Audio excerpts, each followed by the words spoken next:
Gino? Gino? Gino? Wala siya doon. Gino? Wala. Gino? Ha? Wala. Hanapin natin, dali. Tuloy sila. Gino? Gino?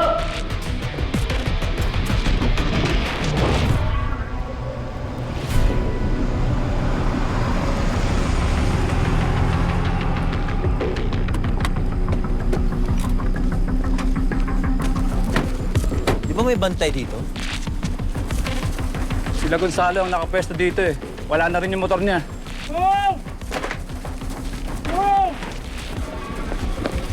Gonzalo, ano nangyari dito?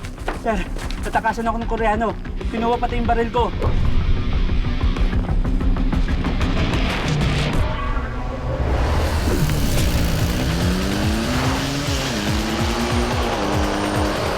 I'm coming for you, Lisa.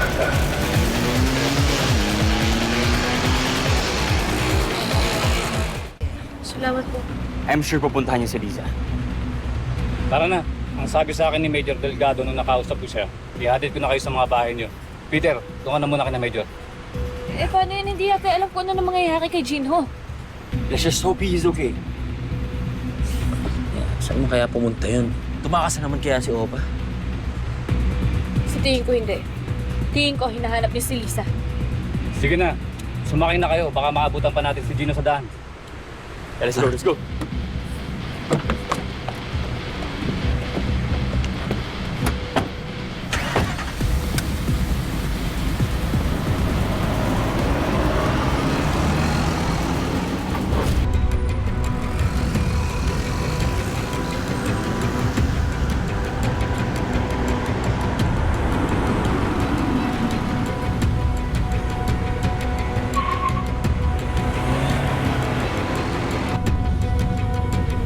Sundan mo yung sasakyan na yan.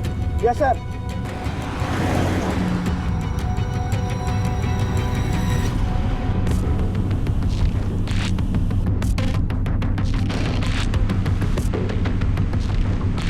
Saan ba natin dadalhin tong si Lisa Verdugo? Kahit saan madadaanan natin na walang tao, bilisan lang natin dahil may pupuntahan pa akong event.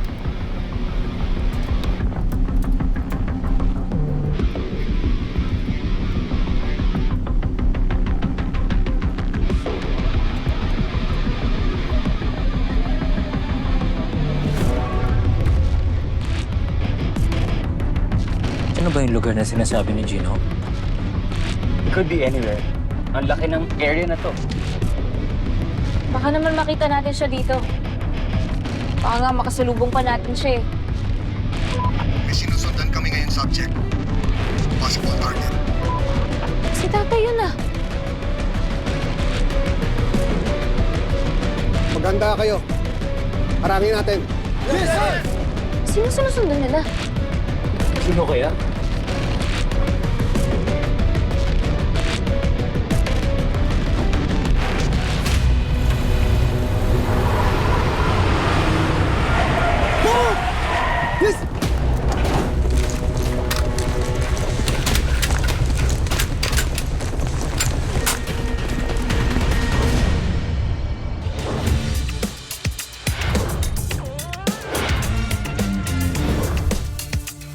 The Hope Circle Foundation will be able to build the Angel Sanctuary. We would like to thank all of you so much. Jinho, nag-aalala kami sa'yo. I can't go there right now. Malaga, mapunta ko sa quarry. Baka nandun si Verdugo. May napagsabi sa amin na andito yung grupong hinahanap namin. Jinho! Hindi matatapos tong araw na to na hindi natin makuha si Verdugo. Sumuha na! Bibigyan kita 10 segundo! Gusto pala ko, Verdugo! Wala tayong choice.